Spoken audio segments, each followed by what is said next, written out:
It's time to move on. That was Governor Dunleavy's message hours after he vetoed the education package. Lawmakers are now set to take up the governor's veto on Monday. But Governor Dunleavy said on Friday that his confrontational tone was reflective of missed educational opportunities. Because somebody's got to fight for parents and kids. With Force Friday, Governor Dunleavy defended his veto of the education bill, including a $175 million increase to the state's per-student funding formula. From my perspective, obviously it wasn't enough, or I would have either signed the bill into law or would have let it become law. Even with bills in the House and Senate, the governor took a position this was simply a funding bill, without solutions. So we'll never know. Why? Don't ask me, ask the folks that killed it. Saying there was simply too much special interest pressure, especially from NE Alaska, to see a path forward on his priorities, including bonuses to help recruit and retain teachers and giving state school board members appointed by him new charter school approval powers he argued could solve a waitlist problem.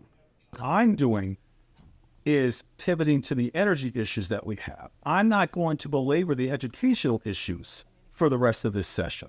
But before that happens, lawmakers are scheduled to take an override vote Monday. Senate Rules Chair Bill Wachowski thinks the votes are there, and if that happens, he thinks the governor might still veto education funding later. A veto of an appropriation requires an even higher threshold. It requires 75% of the legislature to override that. That is extremely difficult to get. Whatever happens, House Speaker Kathy Tilton echoing Wachowski, saying there's still time left, if needed, to get an education package passed.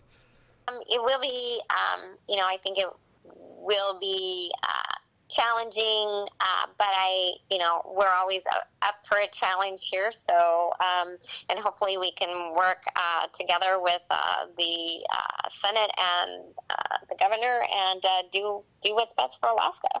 My goal is to make sure that our schools have the funding that they need. The NEA president blasted the governor's comments, urging lawmakers to override the governor's veto. It would take 40 of the 60 lawmakers to override Governor Dunleavy's veto. Steve Kirch, Alaska's news source.